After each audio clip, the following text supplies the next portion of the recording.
Another tough one, man, and another one for the Chargers because we also saw that Keenan Allen was now downgraded to out. But obviously, as we know as well, the quarterback Justin Herbert has a broken finger and he's done for the year. What's the update on Justin Herbert? Just not a great year for the Chargers overall. And Herbert, this is not a critically terrible injury, not at all from a long term standpoint. But of course, he needed surgery, so he's not going to be able to play again this season. But I mean, literally a couple weeks after the season ends, he'll be able to get back to full exercising and throwing and things like that. So he'll have the better part of the offseason to train and to be ready and for camp in week 1, and this should not impact him long term whatsoever. So dynasty, he's still a hold, and next year this should not affect his draft stock. If this was non-throwing hand, he would be able to play possibly tolerance, or would that not be? I'm just asking, just He's for. actually the perfect example because earlier this year he broke his finger on his non-throwing Oh, hand, and he did. yeah, and he didn't miss any time. Oh, okay. So, but yeah, I mean the index finger is critical for that throwing motion. It's the last digit Yeah. that's touching the ball. It's really putting a lot of that spiral on and really finessing the accuracy of the throw. So this is a very tough injury to play through, but the prognosis, the healing prognosis, is just fine. Fair enough. Chargers, like you said, they have been horrendous. It's just been a bad year for them. They get the Raiders, I think, this week, which is winnable.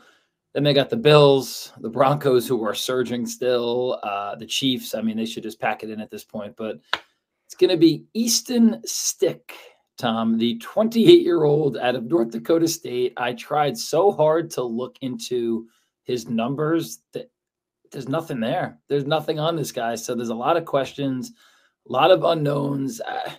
I mean, teams could put 8, 9 guys in the box, but I think there's going to be no choice but to make it the Austin Eckler show or the Joshua Kelly show. I mean, obviously Keenan's out, so I don't know what the heck else they're going to do on this team, but I think it's going to be ugly. And I feel bad. We can maybe hop over to Keenan if you don't mind, Tom, right? We'll just kind of skip down to him now. But, I do feel bad for the Keenan Allen owners. I mean, he was wide receiver 3, I think, all season long. I mean, he got them there.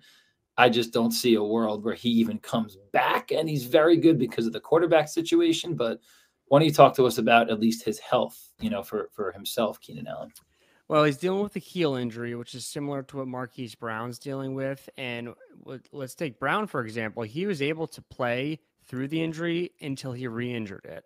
And Brown we'll talk about a little bit later. But with these types of injuries, if there's no fracture to the heel, it's usually either a bruise or it's a tension type injury from the calf and then what we call the posterior chain pulling really intensely on it.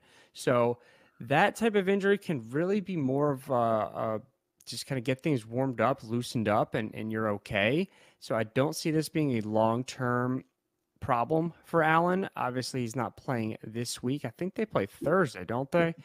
And Yes, they do. Yeah, tomorrow / yeah, today, depending. Yes. so quick turnaround, and I imagine that is a factor in why he's not playing. I think it might be a different story if he was playing Sunday. But this is not something I'm expecting to linger throughout the fantasy playoffs. But again, like you touched on, Easton Stick's his quarterback now. We don't know what to expect out of him. So it's going to put fantasy players in a tough position where you can't bench like your best player, but his upside is not what it's been all season long.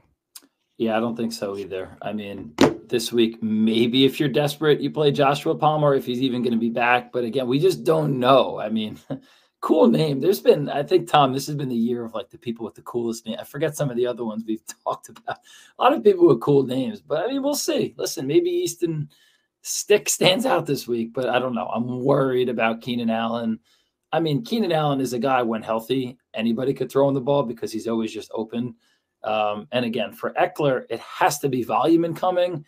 He just been ineffective himself. So I don't know how that's going to go. So we'll see. I mean, the Raiders are a winnable game, but some of these other games are going to be really, really challenging for the Chargers. Let's pop over to some running backs. Let's go to Josh Jacobs. He has a quad injury. What can you tell us about him? Yeah, he didn't practice all week, and they play Thursday night as well. So we'll keep an eye out as people are listening to this on Thursday. Be sure you're keeping an eye out for his updates. We'll know before the game if he's playing or not.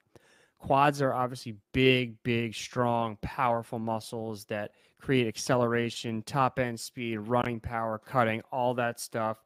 So with him not practicing all week, I do expect this to hinder his production to some degree. But this is a guy who is getting so much work on that offense that I think he'll, even if he's hindered, he's still going to be productive enough if he does end up playing. I would expect them to limit his snaps to some degree, but still, he'll probably still touch the ball 15 to 20 times. And again, that's if he plays. You have to check in before the game starts. So while his total upside may not be what it usually is because of this injury, it should still be pretty good. Yeah.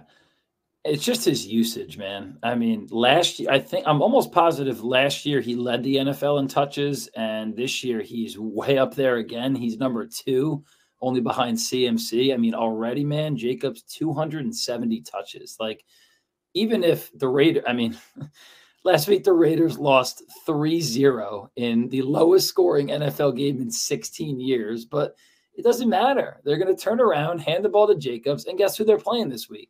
The Chargers, who we just talked about, who knows if they're going to be able to move the ball. Might have another low-scoring game. But again, if he is healthy, I think you could play him. Now, if he's out, I think it's a disaster. It's a combo between Zamir White and remember Amir Abdullah, Tom, 30 years old guy. He was on the Lions for a while. League, man. I drafted him in Dynasty in, I want to say it was 26, the same year that Todd Gurley was drafted, and Melvin Gordon. And Amir Abdullah is still playing. He's a big, I mean, excuse me, not a big name, but he was a big name. He was a guy like a sleeper many, many years ago. But again, Jacobs is up there again. And I was actually really curious. So I just looked at some of the touch leaders, Tom. You got CMC up there, as always, 278. Number 2 is Jacobs, 270. ETN, 263. Rashad White, 4th in the NFL in touches, 249. You got Pollard 5th, you got Mixon 6, Henry 7, Barkley 8, Swift at 9, Bijan at 10. I wish Bijan could be at 1. But 2 things that stood out to me, 2 guys that are way up there in the fantasy rankings. Kyron Williams, I didn't know that he missed some time, but he's 25th, only 184 touches. I think he's going to keep getting loaded up. And then Brian Robinson, who I think, and he's only missed 1 week. I guess he's been really efficient because he's like in the top 10. He only has 189 touches, but just was interested in that. And again, Jacobs is just going to be worked. And I think it's just safe to play him based off volume.